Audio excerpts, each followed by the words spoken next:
안녕하십니까. 비손대학의 요셉입니다. 오늘은 트럼프 진영에서 트럼프의 대승을 확인했다는 그런 주장이 나와서 여러분과 함께 나눠보고자 이렇게 방송을 올리게 됐습니다.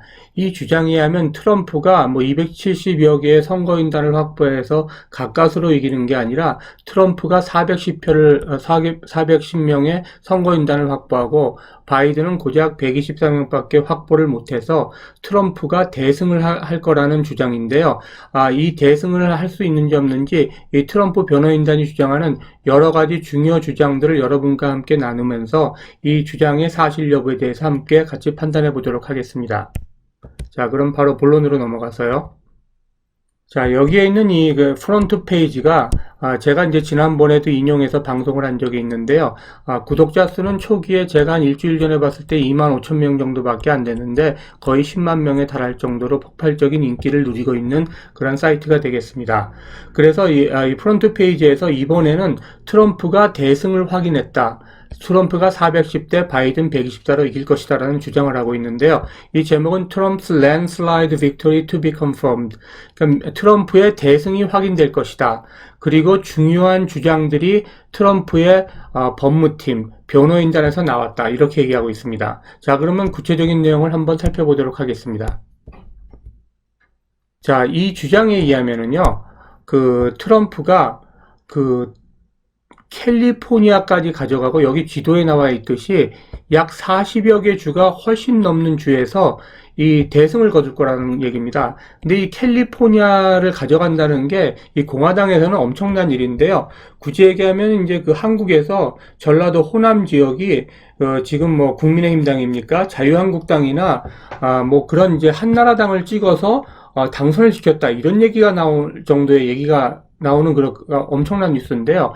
미국에 사는 이제 우파 교포들은 아시겠지만 이런 얘기를 우리가 일반적으로 캘리포니아를 켈라도라고 부릅니다.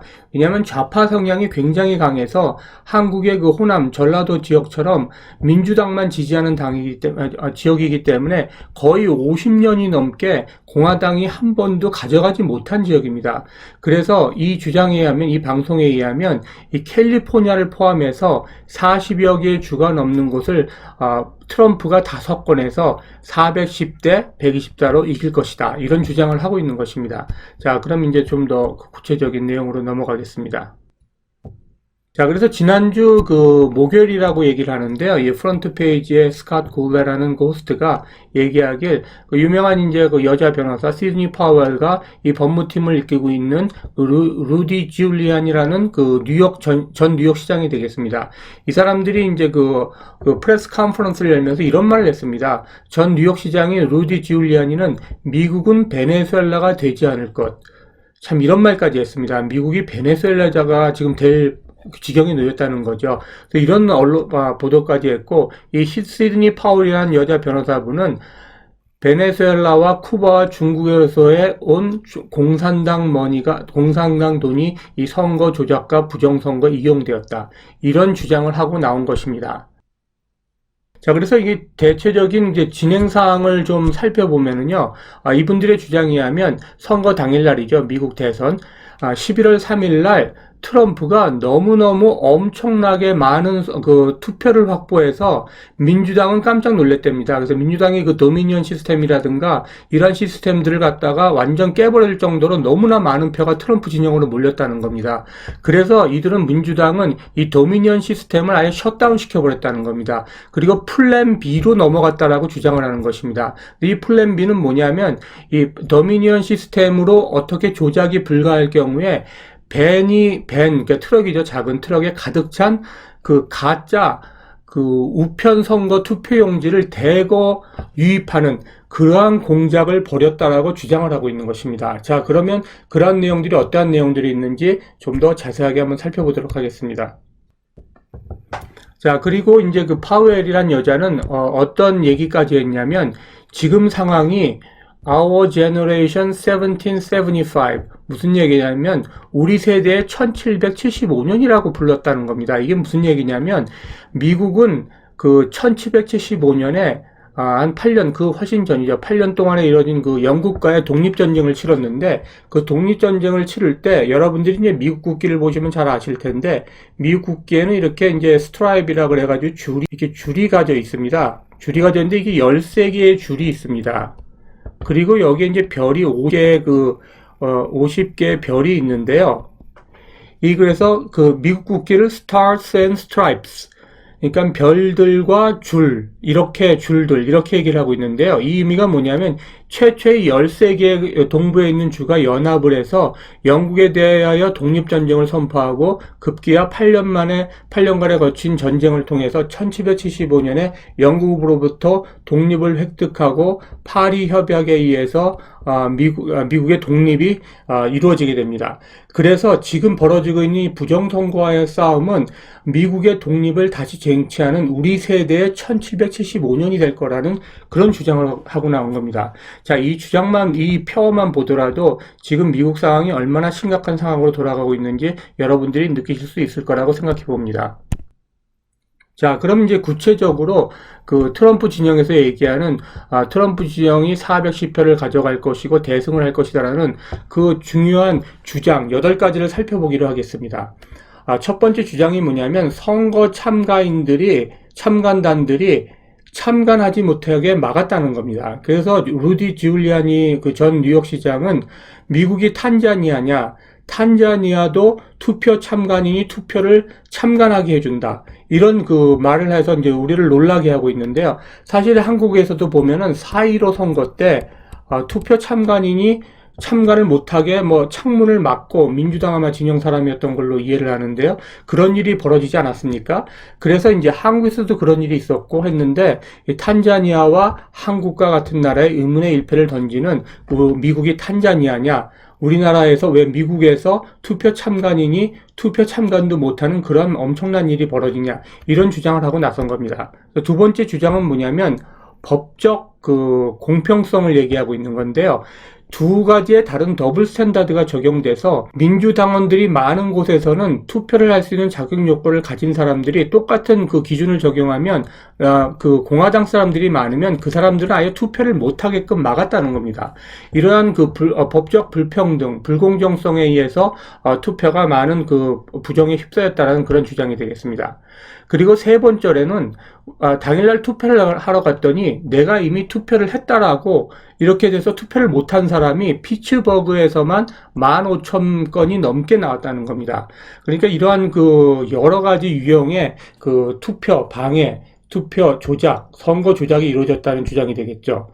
그리고 이제 네 번째로는 뭐냐면 선거 관리인이 되겠죠. 선거 관리인단 사람들이 그런 그 선거에 어떤 문제가 있는지 그것을 돌보는 것이 아니라 오히려 그 부재자 선거의 선거 날짜를 선거 전으로 그 날짜를 변경을 해 조작을 했다는 겁니다. 그러니까 선거일과 선거일 이전에 부재자 투표가 들어와야 되는데 그 이후에 그런 조작된 투표용지들이 마구 흘러 들어왔다는 얘기가 되겠죠. 그래서 이러한 조작들이 일어난 것이 네 가지의 부정선거의 그 요인이라고 이제 주장을 하고 있는 것이고요. 나머지 네 개를 더 살펴보면은요. 똑같은 선거가 많게는 2번에서 3번까지 계속 반복적으로 카운트가 됐다는 겁니다. 그래서 최소 6만 건에서 10만 건이 넘는 투표가 한 번 투표한 걸 아마 민주당 투표였겠죠. 2개나 3개로까지 카운트하는 이런 부정이 저질렀다는 얘기입니다. 그리고 이제 위스콘신 주 같은 경우에는 그 이미 미리 승인되지 않은 부재자 투표용지가 대거로 유입이 됐는데 미러키 같은 경우에는 6만 건, 메디슨 같은 경우에는 4만 건의 이런 일이 있었다라는 주장을 하고 있습니다. 그리고 7번째로는 그 등록된 투표자 수보다 훨씬 많은 사람들이 투표를 했다는 것입니다. 그래서 예를 들면 미시간주의 디트로이트 같은 경우에는 등록된 투표자 수가 64만 2천 명인데 실제 투표한 사람은 85만 명이니까 20만 명이 넘는 사람들이 더 투표를 한 게 되겠죠. 그러니까 이건 뭐 말도 안 되는 거의 이제 3분의 1이 넘는 숫자를 더 투표를 하게 만들었다는 거니까 대거로 선거 부정을 저질렀다는 정황이 있다고 볼 수가 있겠습니다. 그리고 마지막으로는 투표 기계와 소프트웨어가 베네수엘라 사회주의, 공산주의 정부와 조지 소로스와 긴밀히 연결되어 있다는 겁니다. 근데 이 조지 소로스는 여기 나와 있는 사람인데, 뭐 유명한 사람이니까 아시는 분들은 아시겠지만, 이 사람은 이제 그 국제금융가이자 투자자로서 과거에 영국의 파운드를 공격해가지고 많은 돈을 벌어서 아주 유명한 유택의 무신론자, 그런 이제 그 좌파주의자겠는데, 이 사람으로부터 돈을 받지 않은 미국의 좌파 단체가 없을 정도로 많아서 이 사람을 미국 좌파의 슈가 데디라고 이렇게 부릅니다. 무슨 얘기냐면 좌파 단체에 큰 돈을 대주는 대부라는 얘기죠. 그래서 이러한 사람들과 조지 소로스와 베네수엘라가 많은 돈을 댄 그러한 소프트웨어와 투표 기계가 사용됐기 때문에 엄청난 부정이 일어났다는 주장을 하고 있는 것입니다. 자, 그 외에도 이제 이 파웰이라는 여자 변호사가 트럼프 법무팀의 여자 진화사가 한 말을 보면 이런 말을 하고 있습니다. 우리는 이 일이 그냥 지나가게 놔두지 않고 반드시 증명할 것이다. 어떤 것을 증명하냐면 미국의 투표가 해외로 보내져서 세워졌다. 자, 이게 엄청난 주장이 되겠죠. 미국에서 한 투표가 해외 서버로 나가서 카운트가 됐다는 겁니다. 그래서 여러분들이 최근에 뉴스를 접하신 분들은 독일에 있는 하드웨어 서버를 미군이 압수했다라는 그런 얘기를 들은 적이 있을 텐데, 바로 이거에 대한 증거를 확보하려고 압류했다라는 그러한 주장이 되겠습니다. 그리고 더 놀라운 것은 이러한 미국의 투표를 해외 서버로 가져가서 부정하게 카운트하는 공작을 하는데 쓰인 돈이 바로 쿠바와 베네수엘라와 차이나 같은, 중국과 같은 반미 국가들이었다라는 주장입니다.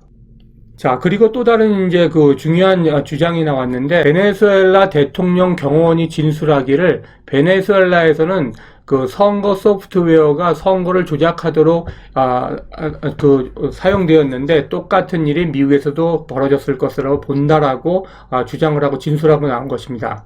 그래서 급기야는 트럼프 진영에서는 선거 부정은 민주당이 일으킨 쿠데타라고 주장하기까지 이르고 있습니다. 자, 그러니까 몇 개 사소한 법률 공방이 아니라 대대적인 쿠데타에 해당하는 선거 조작과 부정이 이루어졌다라고 트럼프 진영은 지금 주장을 하고 있는 것입니다. 자, 그래서 이제 미국의 주요 뉴스들을 보면 우리나라도 이걸 그대로 카피해서 쓰고 있죠. 바이든이 승자다, 이렇게 얘기하고 있죠. 그런데 트럼프 진영의 조지아에서 일어난 일에 대한 주장을 보면, 제가 이제 지난 방송에서도 이제 조지아에서 일어나는 재검표가 트럼프 당락의 여론이나 재검표나 소송에 중요한 이정표가 되고 분수령이 될 거다, 이런 얘기를 했었는데, 우리가 이제 일반적인 한국 언론이나 미국 좌파 언론을 보면 조지아가 바이든이 이긴 걸로 나와 있죠. 근데 그것이 사실이 아니라는 겁니다.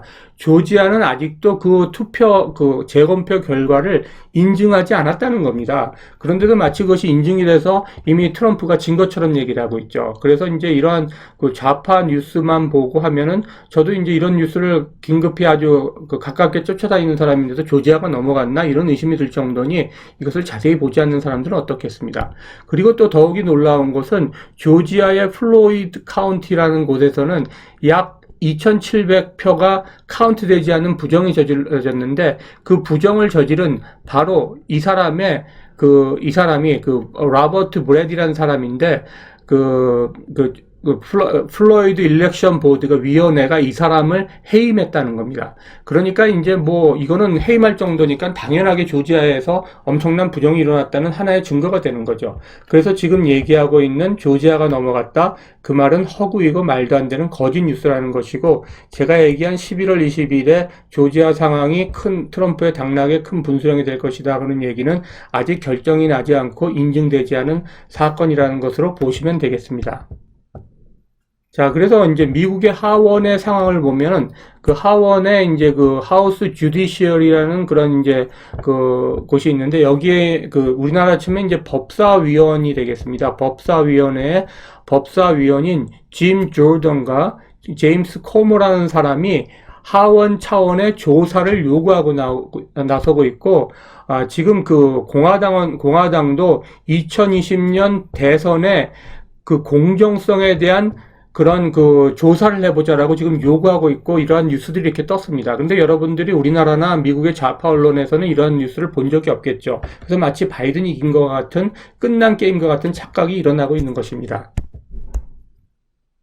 자, 그리고 아까 제가 이제 방송 초반에 보여드렸던 그 이제 이 지도 미국의 그 캘리포니아까지 넘어가서 410대, 410대, 124로 트럼프가 크게 이길 것이다. 이 지도는 바로 캘리포니아까지, 그러니까는 대표적인 민주당 좌파주인 캘리포니아까지 트럼프에게 50년 만에 넘어간 그런 사건인데, 이 지도가 나오게 된 것은 아까 얘기한 독일에 있는 그 하드웨어 서버를 압류하고 난 다음에 분석해서 나온 것이라고 확인을 해주고 있습니다.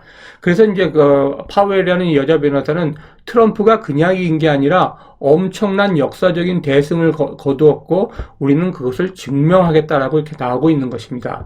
그러니까 우리가 알고 있는 것처럼 뭐 트럼프나 바이든이 가까스로 누가 이기고 270대 230 이런 260 이런 정도가 아니라 410대 124로 트럼프가 이겼다는 것을 증명할 거라는 주장이 나오고 있는 것입니다. 자, 그러면 마지막으로요. 트럼프가 이러한 상황에 대해서 이제 모를 리가 없어서 트럼프도 이제 트윗을 몇 개를 날리면서 이렇게 이제 그 공화당 진영을 독려하고 있는데요. 첫째로 아까도 얘기했듯이 조지아가 굉장히 중요한 곳이고 이곳이 11월 20일 날 재검표 결과가 트럼프 당락의 여론전이나 소송전이나 다른 주의 재검표에 지대한 영향을 미칠 것이라고 했는데 아직 인증이 되지도 않았고 현재 조지아 주지사와 조지아의 그 조지아 주 국무 장관 정도 되겠습니다. 이 사람들이 그 시그네처, 서명 등이라든가 이러한 것들을 갖다가 보는 것을 거부하고, 그러니까 완전히 막고 있는 거죠. 소송이 이루어지고 여러 가지 공방이 오겠죠. 그래서 이것이 밝혀지면 자기뿐이 아니라 데이비 프로듀라든가 켈리 레플러라는 이런 사람, 공화당 그 측의 아마 하원의원이나 상원의원 같습니다. 이러한 사람들이 큰 승리를 할 거라고 이렇게 얘기를 하고 있고, 또 최근에 제가 이제 언론을 보니까 바이든에게 그 미국의 연방 총무처인 GSA라는 기관이 있는데요. 여기서 인수위원회를 꾸려줄 것을 대통령 인수위원회죠. 바이든 측이 요구했는데 그것을 거절했다고 했다가 최근에 다시 인수위원을 꾸려졌다. 이런 뉴스를 저도 한국에서 접했거든요. 근데 이것이 새빨간 거짓말이라는 겁니다. 트럼프가 그러한 얘기를 여기서 지금 하고 있는데요. 연방총무청의 민주당의 예부적인 업무를 허용한 것을 가지고 미국 정치사에서 가장 부패한 선거로 당선됐다고 주장한 바이든에게 인수위원회를 꾸려졌다고 하는 것은 거짓 뉴스다라고 이렇게 트럼프가 얘기하고 있고, 또한 그 연방총무청의 그 수장이 되겠죠. 그 사람도 이것은 근거 없는 거짓이고 자기에 대한 엄청난 협박과 그런 이제 그 위협이 가해지고 있다. 그래서 인수위원회를 꾸려진 적이 없고 그럴 생각도 없다라고 확인한 바가 있습니다. 자, 여러분 어떻습니까? 저 역시도 이런 트럼프 그 선거에 대해서 그 당락에 대해서 아주 다른 좌파 언론뿐이 아니라 우파 지정의 유튜브도 가까이 보고 있는데요. 저도 조지아가 트럼프가 이기지 못했고 그 소송전으로 가서 이걸 뒤엎으려고 하는 줄 알았더니 아직 결정도 나지 않고 아직 검표를 해야 되는 과정인 것입니다. 자, 이렇게 우리 우파 시민, 우파 뉴스를 보는 사람들도 지금 돌아가는 상황을 보면 너무 거짓 뉴스가 많아가지고 많이 현혹되고 있는데요. 자, 앞으로도 이런 좋은 방송이 있으면 여러분과 소개하고 같이 생각해 볼 기회를 가지도록 하겠습니다. 자, 이상 비손대학의 요셉이었습니다.